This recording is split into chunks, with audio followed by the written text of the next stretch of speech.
public comments. We'll ask you to limit your comments to 3 minutes, please. Start out with Mr. Miller. Good morning. This is probably more of a question than a comment. I heard last night at the city council that Mr. Milliken is back in business again. Is that back in business just for managing partners? If so, does it include consultation with the city? And if he really so unhealthy that he couldn't work, how is he able to have a position as a consultant, which probably entails extensive travel? Are we able to respond? I don't have any information about that at all. Just asking. No? Okay, we will make a note, we will follow up with you on that. Well, I can respond. They said that there was $3,000 left in the budget, and he was being talked to, and that was about most of it. Unless there's something else you can add to it. So we shouldn't get into too much in the way of a response, because it's a public comment, so we'll follow up with it. Mr. Nash. Thank you, Chairman MacDonald, and good morning. First of all, Councilman Perello, you can slow down on the pledge a little bit. You don't have to pass through it. And, I had a few minutes to think about last night's agenda item where the city approved the agreements with the various bargaining units. And, I'm not an expert in these fields, but I listen to people who are. And, it's inconceivable to me that the HR consultant lawyer person did not provide a fully fleshed out financial impact picture.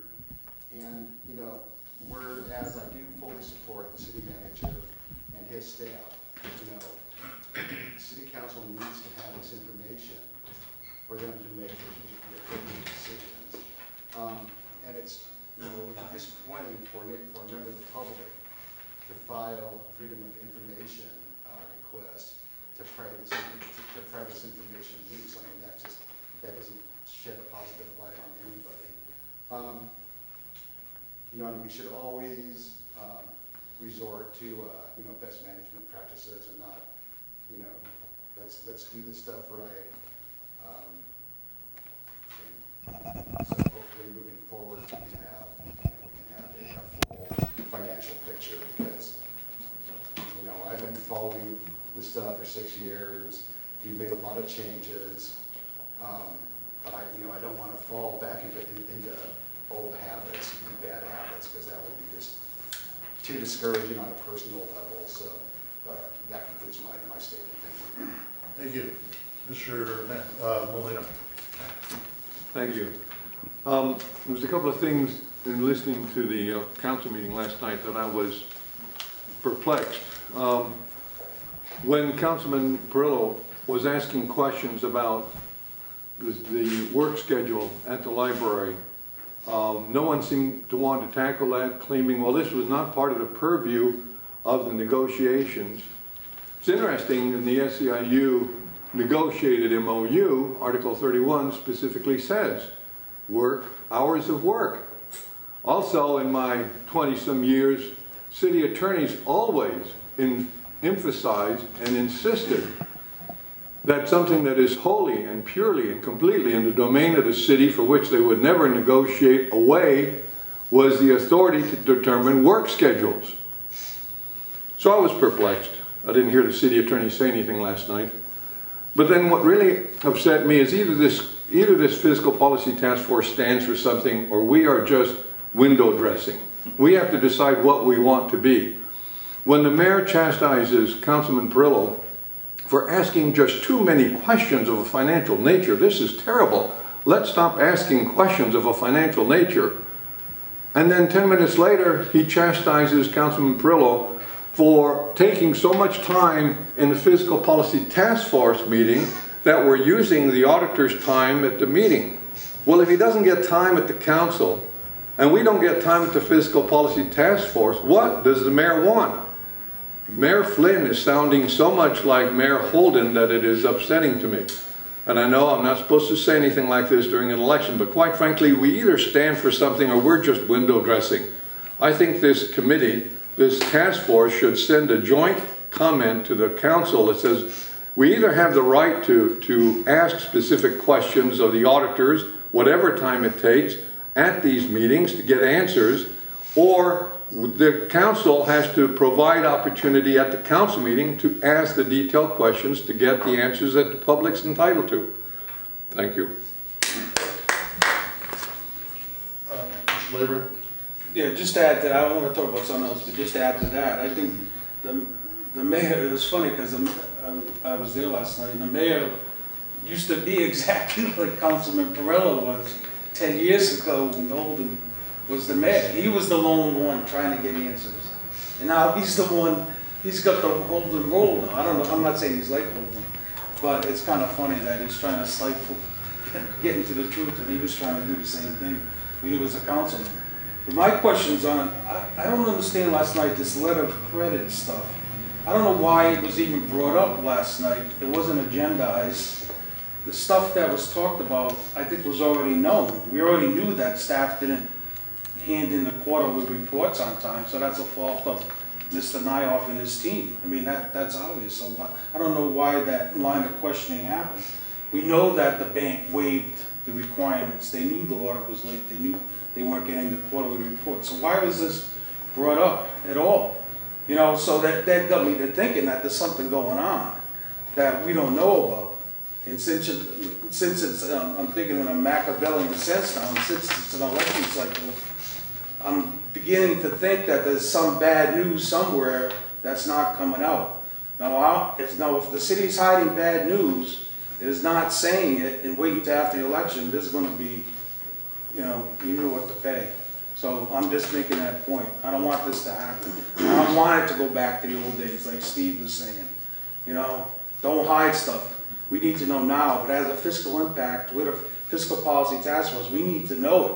We can't wait till it's convenient, you know, until the mayor gets reelected for this to come out. That's all I'm saying. Thank you. Thank you. Mr. Hubert? Thank you. Just a couple quick things. I would like to hear a little bit more about Mr. Perello's trip to the State Controller's office. The other item is something completely different, is hopefully when we build the next fiscal policy that we have a provision for health and safety of residents. My concern is that things like lights that are out in parks, that we put it on the list and we wait to fix them.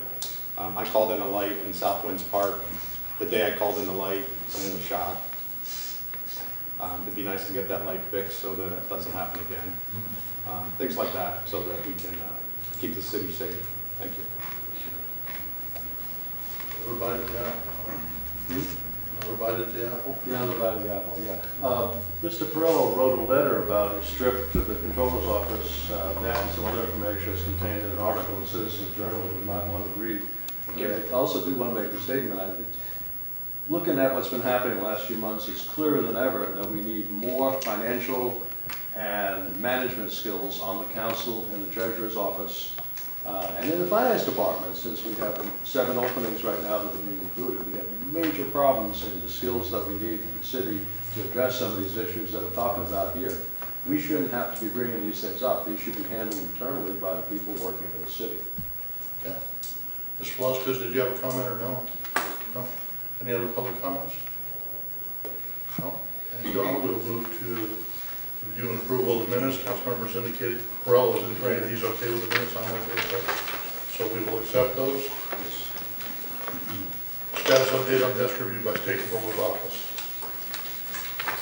Thank you, Mr. Chairman, and Council members.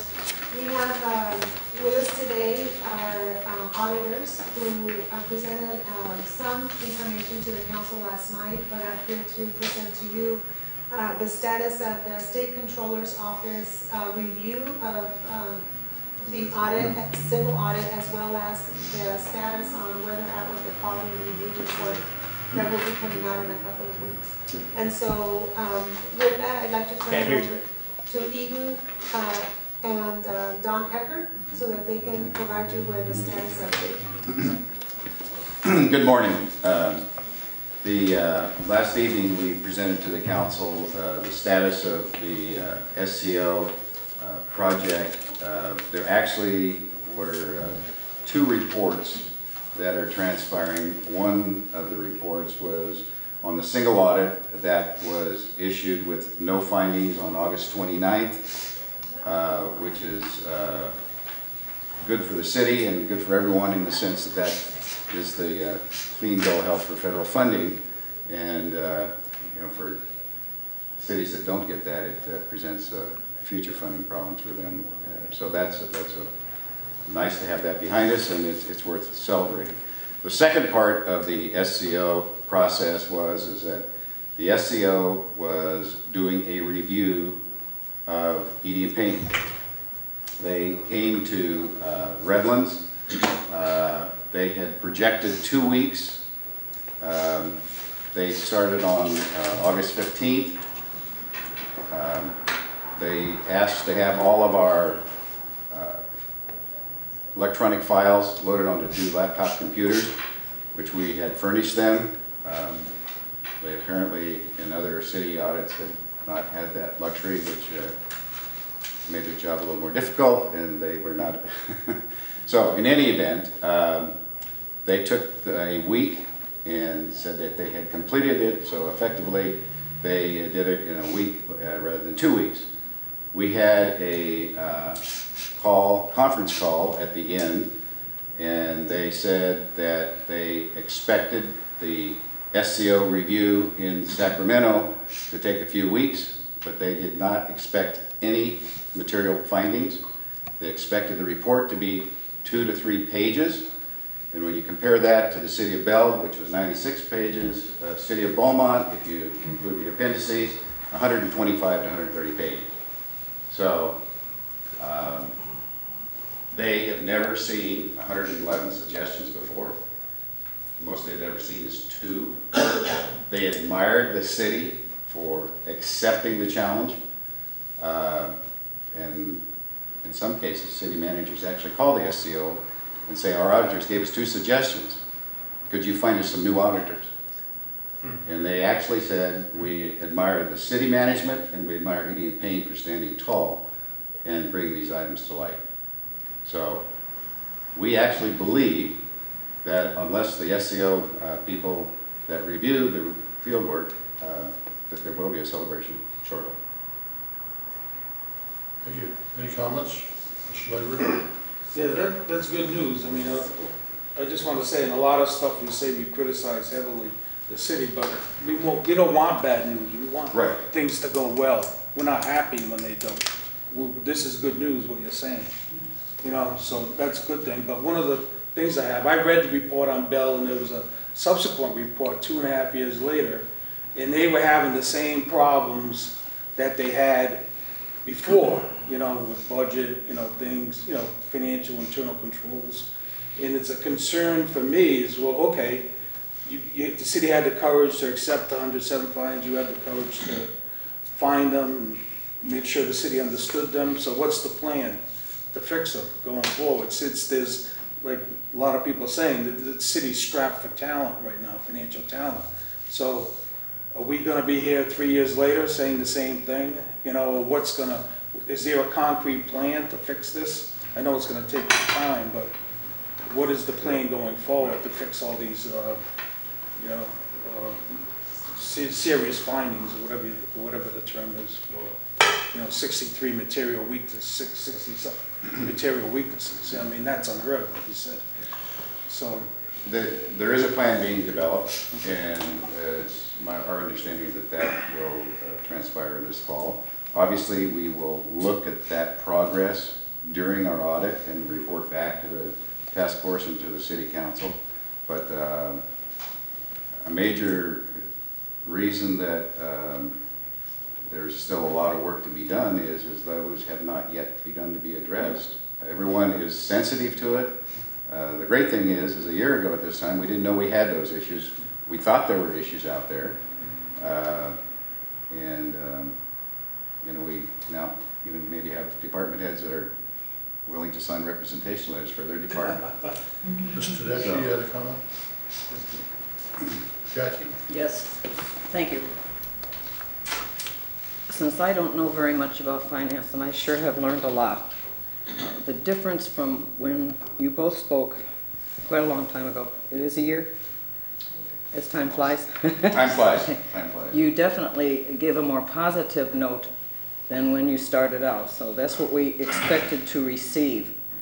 So I sure hope that, oh, we all do, that there is more of a seal of approval with the solution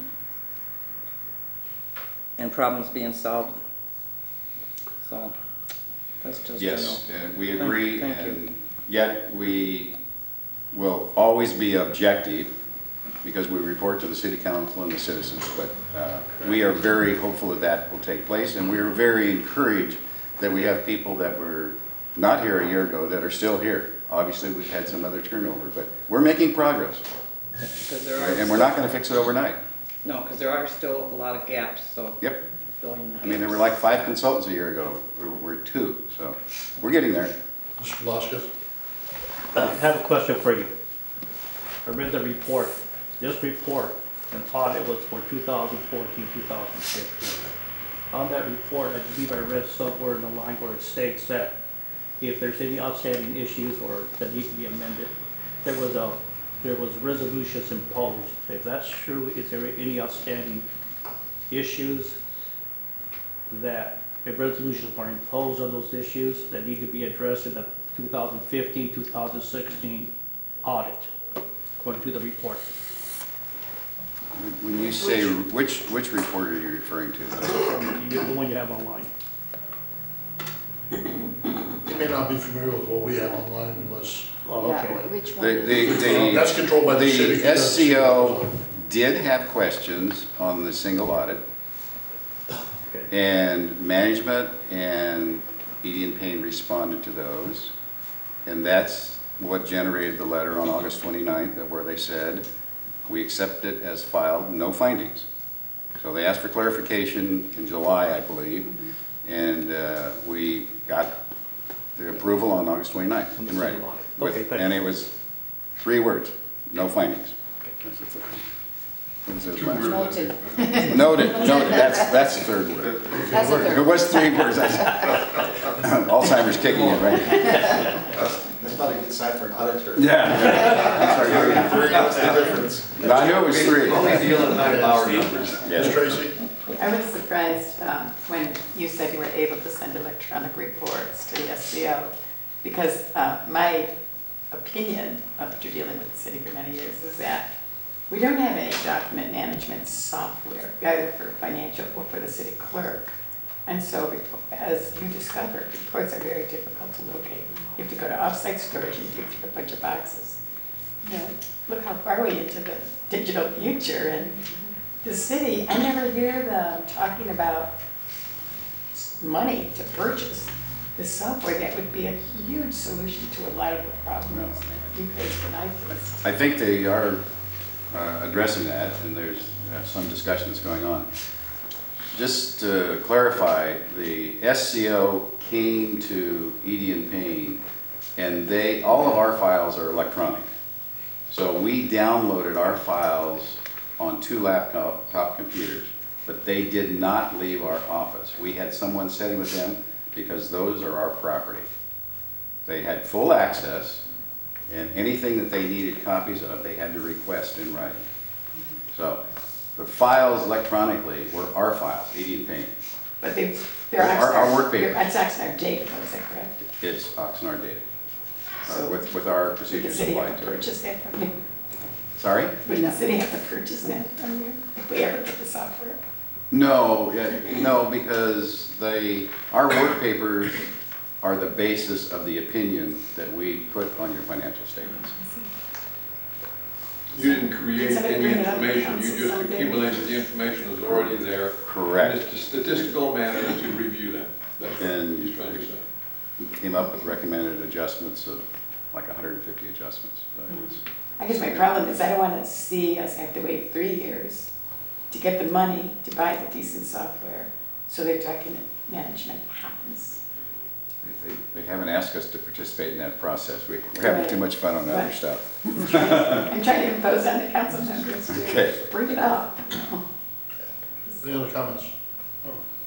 Ms. Nyhoff, Ms. Hurtado, any comments or anything to add? I will just say, share all those comments. Certainly, it's crystal clear that we need updated software systems, and that's the RFPs we're looking at. They're out there. It's not a silent conversation we're having. In fact, we brought it up again last night as part of the audit report. So, but we have to remember one thing for everybody, and that's part of the difficult struggle here. It's called money, and you know, we want more police officers on the street. We want more better IT systems. We have a wastewater system that is trying to get some of the highest rates I've ever participated in. So, you know, we had to find out for sure where we stood financially, and we just got that in June. And so we're peeling those off, but there's more priorities out there than there is money to spend. So that's the difficult part. We're going to put those proposals together. They're working on them. We're going to see. You know, Councilmember Perello, and we've heard comments, it's $8 million. That's what a new system costs, but we're certainly looking at any of the upgrades that we have, and we've already made some upgrades. So those aren't things that we're ignoring, but I will tell you there are vast amounts of things that need to be fixed. Vast. And they aren't just in finance. They're in terrible shape. You know, and I'd also just like to say, we talk about the recruitments. We had offered a position to an assistant yesterday and last night. That was turned down, declined. We offered the highest pay that we could offer in that scale. So we actually have the CFO, which we did have one. We were on our way. Mr. Milliken is a superstar in planning and putting together the types of things we needed to give the roadmaps to fix this thing. And I will tell you, that was a big hit. It was like, how can we have something else go bad in finance? But you have no CFO, you have 2 assistant CFO openings, and our budget manager went out over a year ago and has not returned, and so we're looking at that. So those are about the 4 highest positions available to us. So my comment, and even from last night I didn't say it, but we don't have the capacity or the capabilities to do some of the things right now that everybody says you need to do. And I know exactly what it's like to run a good finance department, and we're not that. And you can't get there with no finance director and no assistant CFOs and no budget managers. So concrete plans, one of those things that kind of bumps into those is when you get declined for positions or you can't find capable people. This is not a place you can walk in and learn how to do finance. We have those people working for us. There's plenty of analysts, or I should say plenty, but we have those. It's these high-level positions that we're having a very difficult time finding the right person. You know, we had a finance director that was overwhelmed, and we don't want to bring that person back in. And so the pressure is felt, understood, and clear on us, and the expectations to turn this around, and we're dedicated to do that. It's just, you know, we're going to have to find subject matter experts to fill gaps and voids while we find the right people to lead this organization, finance department together. I mean, there's a reason you have to have quarterly reports. It's because we don't have the capability to do it. We don't have the capacity to do them. And so those are all things we know we need to do. You know, we've heard dashboards. I got 110 things to work on probably before we can start loading up nice, calm meetings that have dashboards and all the things we need. So I mean, I'm gonna certainly listen to all the comments. Certainly we get lots of value here from hearing people's questions and concerns. Our goal right now is to find those people to fill in those high-level positions so that leadership and competency level is there for us to move this forward. And it's not going to be an overnight fix. It's going to take a while. So I just want to say, if you don't get decent document management, in 3 years, we could wind up paying an auditor $1 million to go dig through boxes and outside storage. So, I mean, I kind of like to know, I know you keep trying to hire people. Is there some time that when you saw this, we'll bring in a contractors to work in finance or anything? Because how long are you going to wait to try to find the right employees? I'm trying to give you a sense of urgency that I am. Well, I think there's one right here sitting in this room today that could fulfill another item on this agenda. So we don't, Dave Milliken was working on it. He wanted to put it together and report that. So absolutely, we're gonna do that. But we get, you know, I guess I just look for support and we'll just leave it there. Consultants is a bad word, certainly, that we hear all the time, but we need subject matter experts to help us get out of this. And my goal is get this over with and get as much out there and get the diagnosis down as completely as we possibly could, so we knew how deep it was. And it's clear it's deep and significant. One of the big issues is IT. We know that. They're putting the proposals out there right now to find those systems by which we can improve that. Yeah, how many times did the staff have to go run down boxes because they were looking years back? It was a regular occurrence. That's obsolete stuff. That's stuff years back. Another stuff is destroyed. So, you know, I will be telling you, we'll be presenting additional assistance to the council to help us while we're still trying to find the right person and people to manage that department. We can't sit still and just say, oh, well, you know, we're not doing anything. We have to come with a roadmap. That's, you know, demanded by council, demanded by community. And that's, we felt pretty good with Dave Milliken putting that together. And it's highly likely as he rejoins Management Partners, we'll be using him more to continue helping us with not only all levels. I mean, we're dealing with bonds, bond councils, we're dealing with letters of credit, we're dealing with Standard & Poor's. He's highly respected in that world. They know him. And so we'll use him at those levels that we need to, but this is in the ground. This is on the ground people. This is the Christines of the world who really need to do the stuff at the internal level where we need to get our house in order. And we know the illness, and it's a severe illness, and we're going to keep working on it. Sorry to take so much time. That's right, Mr. Velasquez. I'm gonna comment. It's not attacking Mr. Nyhoff or anyone else, but Mr. Nyhoff, your role is to do the hiring, period. Okay, for staff management. You've been here for over 2 years, and we still have this existing problem. People coming and going, they leave for one reason or another. And my question is, how soon before you really get serious and hire a proficient, well-licensed, certified chief financial officer? Presently, again, no disrespect to Mrs. Hurtado. We need a certified CFO who is certified CPA, who is state licensed, who's got 8 or 10 years experience in the state of doing business in the state of California, but primarily needs to be a certified public accountant certified by the state. With due respect to Ms. Maria, I don't think she has those qualifications. So again, I'm not offended attacking her. My concern is, when are we ever going to get out of this mess when you have people that really aren't certified, in my opinion, or possibly qualified to really understand the finances, the issues that we have presently? So again, my question is, how soon before you hire somebody who meets those requirements I just mentioned? Not somebody who's not qualified, I believe is not qualified to fill that position. Based on that, I think we're going to continue to go this same road that we've been going for the past 2.5 years since you've been here. Thank you. Can I answer that? If you can do it briefly. I will. I've hired 2 CFOs since I've been here in the 2 years I've been here. Maria sits as an interim basis. She's not a CFO. It's interim basis until we find someone. So to make an insinuation that we haven't had a CFO, we just hired Dave Milliken.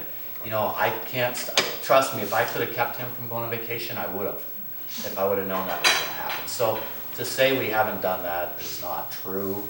We have had 2 CFOs in my 2 years that I've been here. And candidly, Mr. Cameron left in January, so in 1.5 years, we've had 2 CFOs. So as soon as we can find one, believe you me, and believe you Maria, we want a CFO in here to be running that department. Can I put 30 seconds? Please. Really, 30 seconds? Real quick. Okay. So I believe you heard that Maria is not the CFO, then who is? She's the interim acting So CFO. what is her role as an interim? She's- I appreciate your. Nothing concerns. personal, Maria. No, nothing personal taken. I just wanted to clarify that the options are extremely limited in terms of what we can do on an interim basis. The options are we leave the department leaderless, and my role in the interim basis, which has been over the last couple of months, is to ensure that we have someone in finance to address any of the systemic barriers that are happening up there, provide them resources so that the staff, the controller, the budget manager, the utilities finance officer can do their jobs. And that's what we've been doing. We bring in the subject matter experts to help Christine, as an example, to prepare for the 2016 audit, because she can't do it by herself. So my role in the interim basis is to help the staff make sure that they at least are able to do their day-to-day jobs. If I need additional subject matter experts with regard to the letters of credit, you know, we have been using, Dave Milliken was there. We are trying to get an interim CFO that actually has the type of credentials that you're speaking about. It's very difficult to get someone on board to come and do an interim assignment, but we're doing the best we can to try to attract someone. Thanks. So in the absence of having a permanent CFO, my role is to provide leadership and management in the department, which I've been doing over the last couple of months. And I think we're gonna stop it here. If there are additional questions, we'll hang out after the meeting and continue. Otherwise, we're gonna continue talking a lot on this subject. This is just a receive and file at this point, so we move forward. And I encourage everyone to stick around. Staff will be available to chat. We're gonna move to discussion on the internal audit program. Thank you, Mr. Chairman. This is a long-awaited program that the Fiscal Policy Task Force has been waiting for. I think the last time you discussed this item was in April.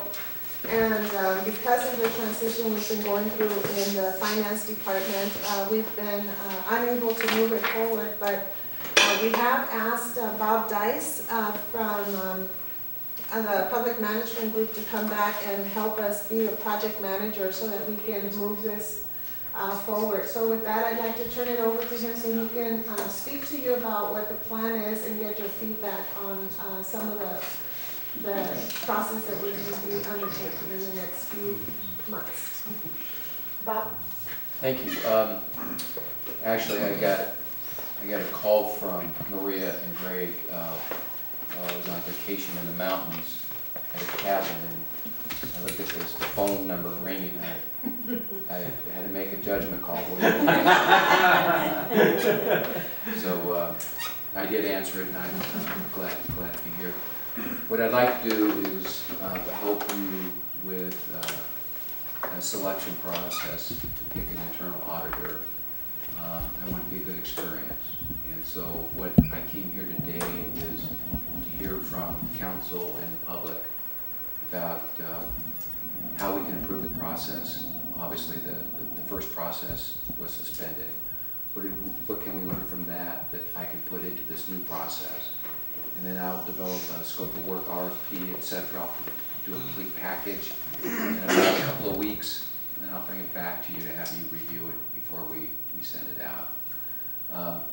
One thing that was loud and clear in reading the documents and talking to folks is you wanted the list of potential respondents, people that were invited. You want that expanded to the big four. That gives away my age.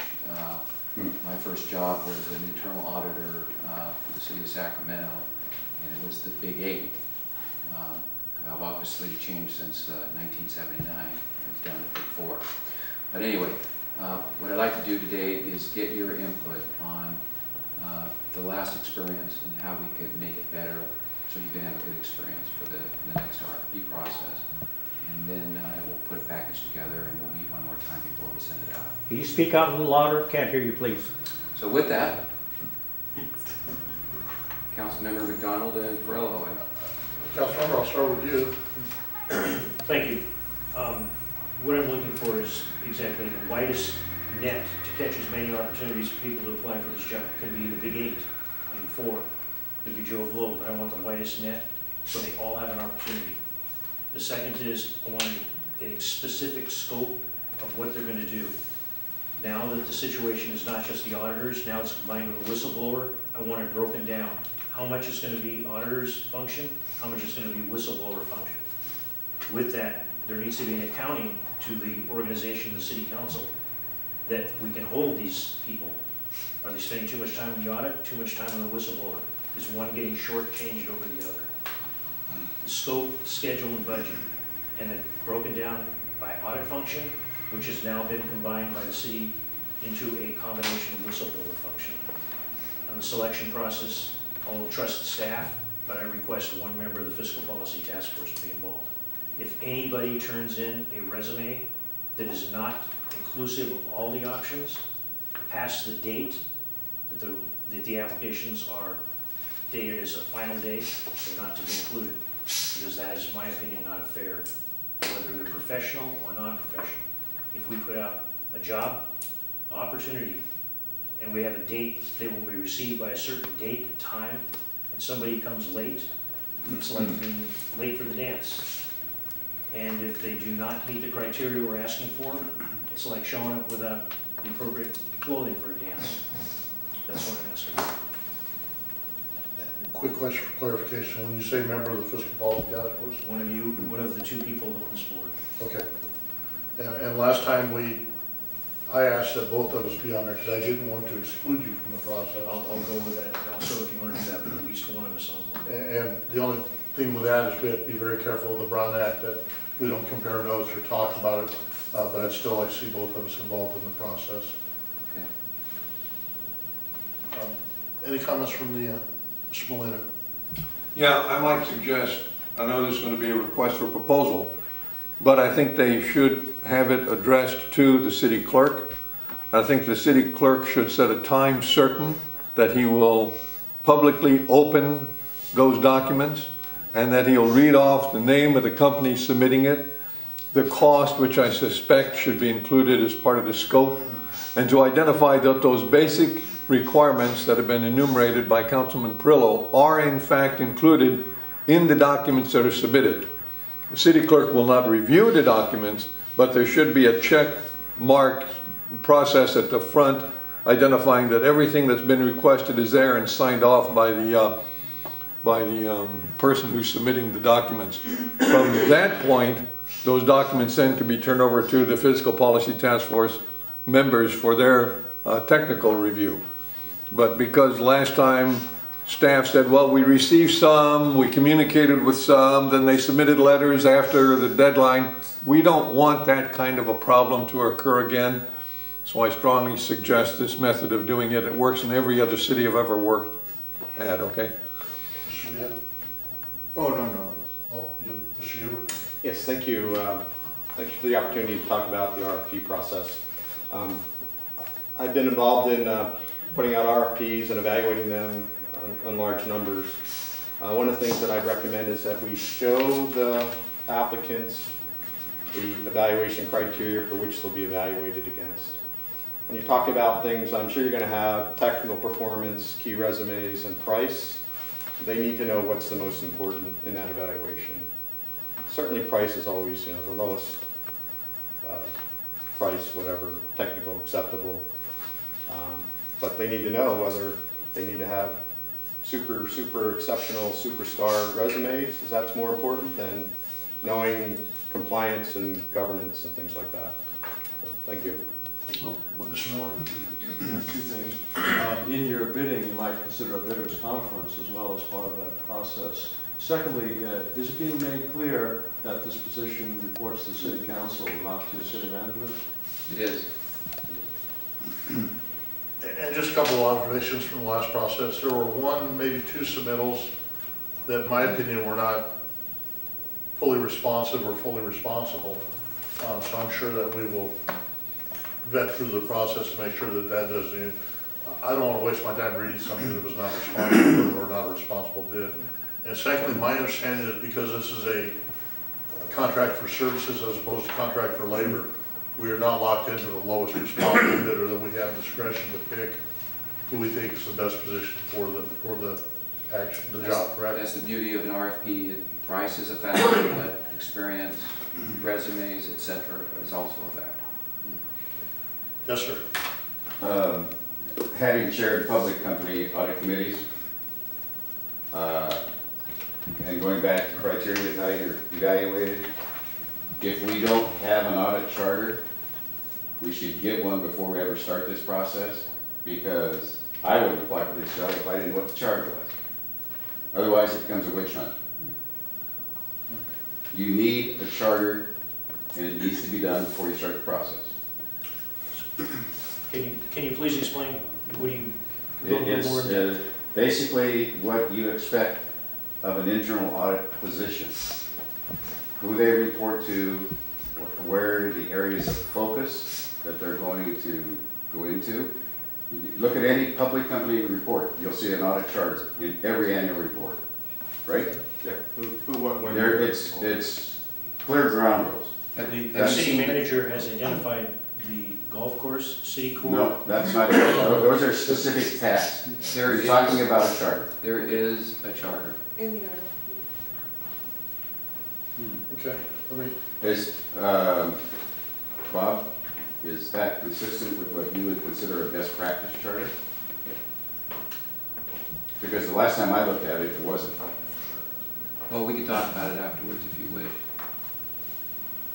I personally would like to hear it talked about now, since we're in fiscal policy.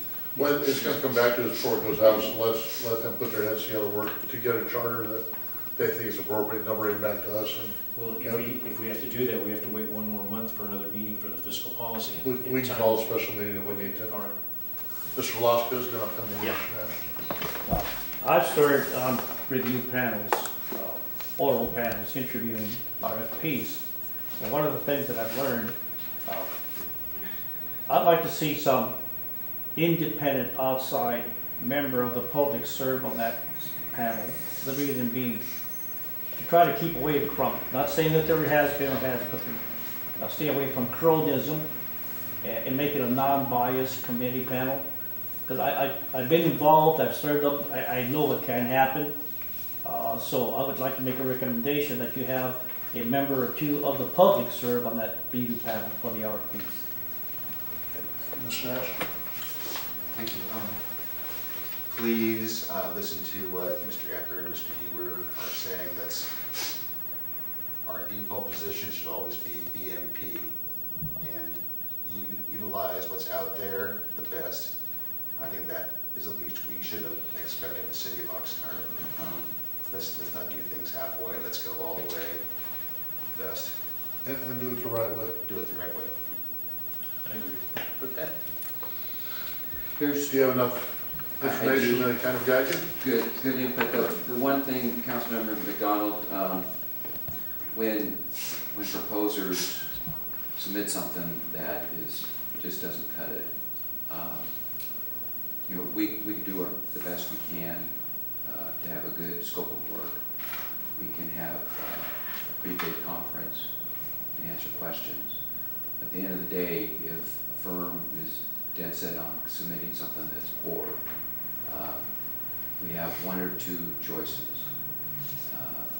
Staff could do some preliminary sifting and not waste your time, as you were suggesting. But given the environment that in the history with this particular effort, I think that we might get some negative feedback.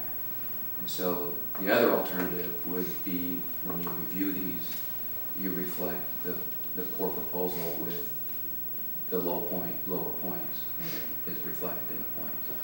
And I guess my response would be if there are only one or two of them, I don't mind going through the process with them. If there are several of them, I think it's going to take later.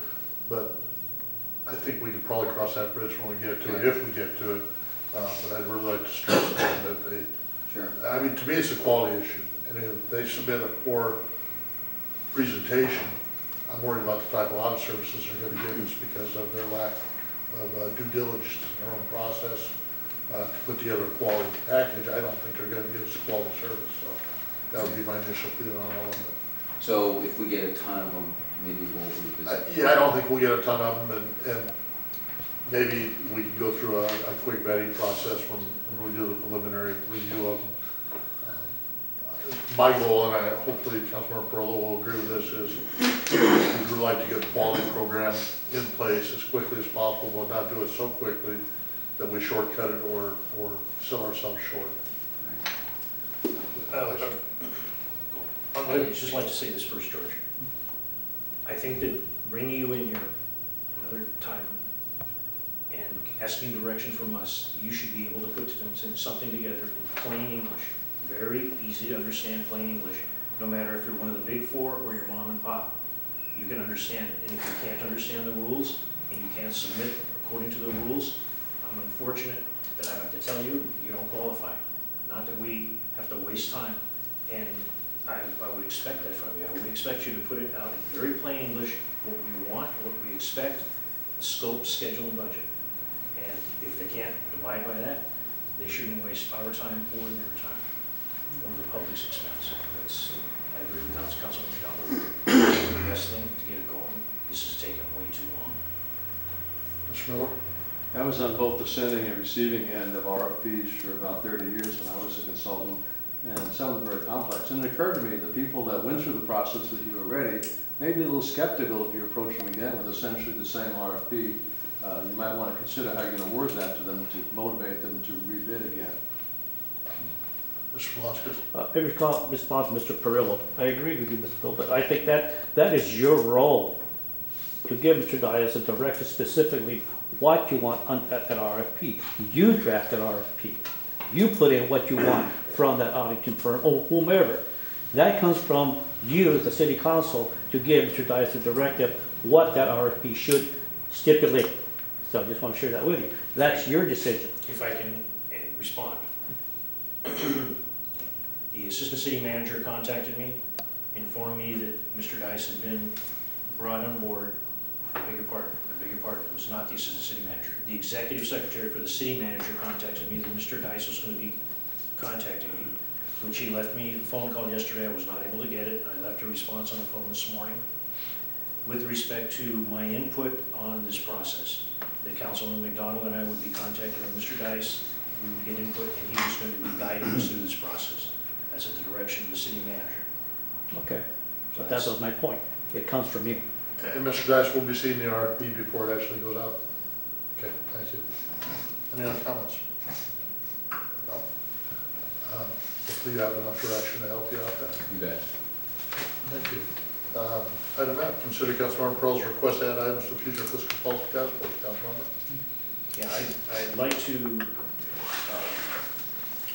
I turned these into the city manager with requests that they be put on the upcoming, which was today's, and including the method by which things can be put on policy.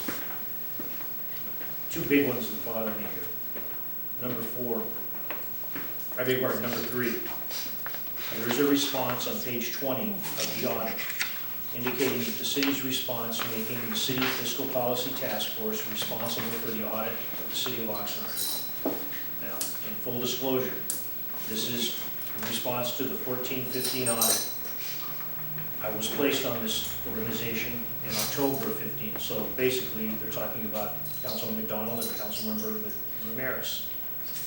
I never have seen anything with respect to the responsibility of this group or a mission statement. I've asked the city attorney in the past, and I was given a response, and I got a response a second time from Mr. Billingsley, and it was in the form of a confidential attorney-client, which I don't think is confidential attorney-client, explaining how the fiscal policy task force. Okay. I'm a little hesitant because we're actually talking about the item. Okay. So and I really want we're to. supposed to discuss whether we're going to put it on the agenda or not. I don't. Okay, I'd like to have it on the agenda. And the that second guy named is. Brown makes me nervous. All right. Okay, point taken. The second one is I brought to the attention, there's a gentleman in the room today that brought it to my attention with potential legal liability, which I think falls under fiscal policy for the city with respect to the manner in which soccer is being, the potential abuse of the city fields by soccer organizations with respect to lack of background checks by the police department of adults working with children, lack of potential liability insurance, and people gaming the system by selling the rights to use city fields for a profit, for private profit. I'd like that addressed by the Fiscal Policy Task Force. I think number one, we've got somewhat of a response. I was hoping there'd be more, but we got what we have from the auditor. The next step with the treasurer resignation, there have been many requests from the public. What are the qualifications for the treasurer or the treasurer's assistant? I recommend everyone to read what it requires to run for the treasurer, no different than it requires for a city council member. They need to be qualified to vote and live in Oxnard. That's it. And those are my requests for those items to be discussed in the policy. Okay, how about if we approach it from, for the next meeting, next regular meeting, we ask for 3 and 5 to come to us if that's possible. All right. And then we can take the rest of the list at subsequent meetings. Would that be acceptable to you? Because that's acceptable, but maybe we could somehow merge this one, number 2. We apparently have had a resignation of the treasurer, and the person that is now acting as treasurer, is that going to be the it till we get to November or get to January, or what is the? My understanding is that person will be it until we get to the election, but again, I don't want to. Okay. I don't want to get too far. Yes, sir. Well, the other alternative is if the council wished to consider an appointment, that could be raised to the council. It's an option to make an appointment pending the election to have the successor elected. The appointment would serve the remainder of the term, which would be until the election results are certified in November. So we've got 3 and 5 for the next meeting, John, and then we'll sort of. Regarding number 5, if I can just speak in. Do you have anything to do with legal liability? Well, I'm teasing, yes. as far as the specifics of the matter, I would suggest that that isn't the Fiscal Policy Task Force issue. If you want to talk about general policies under either the city's financial policy or the risk management policy, but as far as a particular instance on soccer field allocations, that I would say is outside of the purview of the Fiscal Policy Task Force. Yeah, I don't think he's focusing on allocations. I think he's more focusing on, is there a financial liability on behalf of the city by these groups using these facilities the way they're. Again, you're getting to a specific issue. If you want to get to the policies and whether the policies can be improved to address certain concerns, that's a different matter. And that would be more in line with what I believe this task force is set up for. It's not a legal review committee for specific incidents. I don't think he's asking to review specific instances. I think he's trying to put together a framework. And yeah, so that we are protected financially in any general circumstance type of action. We're not looking at specific. So generally going over city policies relating to use of city facilities? Yes. Is that acceptable to you, Councilmember? Question. Yes. Since we don't have a chart of the Fiscal Policy Task Force, I'm not sure how Mr. Fisher can even make such a statement. And secondly, if policy doesn't have... Using plain English. Still talking. Since policies have implementations, the implementation of a policy should be equally fertile ground for a commission such as this to speak on. Well, we would not create the policy. It would be city council that would create the policy. We would just make a recommendation to council should we come up with one. So we don't set policy here. Mr. Amelina. Yes, a couple of things. One, to put it in plain English, I've been informed that individuals are selling the rights to use city property for soccer fields as if they worked or represented the city, but they don't. They are charging these associations money to get on the city fields to play soccer, claiming they have the authority to do so. These kids and the sponsors, the coaches, assume that the city has given them authority to do that. Some child falls, breaks his leg or foot or God knows what. Don't you think they're going to be suing the city? Yet the city had nothing to do with it. I think, to me, that's the issue that I'm bringing up. You know, you're gonna have to start controlling the assets of the city so you don't let strangers sell those rights to the city's assets to make a profit. The other thing I wanted to ask is, even though this is for a future agenda, if you wait a month to determine who is currently in charge of the Treasurer's Department, do you really want to be in a situation for, in a month from now, someone to say, you know what, somebody, we don't know who, just wired out $100 million, but since we don't have an appointed treasurer, well, you know, that's the way life is? I mean, council, in my opinion, should have an emergency meeting to establish whatever method they want to replace that treasurer, even if it's an appointed position. And I would urge the city manager to call such a meeting, even if it's in closed session. I don't care, but you really need to identify who officially is responsible for that treasurer's department. I can't urge that enough. Thank you. Thank you. And just for the record, we're not going to respond to all the comments because the agenda item was whether we put this on a special meeting or not. So I think to go into discussions gets us way beyond the scope of the agenda. So, Mr. Velasquez. Yes, Soccer, real quickly. Based on what I'm here right now, it appears that you're concerned about the liability aspect of it. My question is, when the city turns over supposedly the rights for these organizations to take over that part, is there a condition or stipulation that states that they be bonded for liability coverage? Would you know? If you don't know, I think you should find out. 5 million, 10 million, because I've had a business, I had to be bonded for $5, $10 million. Now, is that included? Are you aware of that? Or is anything exist like so? And if it doesn't, I think there should be. Okay, thank you. Any other comments, Councilman? Ms. Nyhoff, Mr. Todd? No? Okay, thank you. Having no other business, we will adjourn to our next meeting, which will be October 12th, 2016 at 9 a.m. in this room. And if anybody wants to hang out afterwards and talk with Mr. Todd or Ms. Nyhoff real quick, we'll have a few minutes. Thank you all for attending.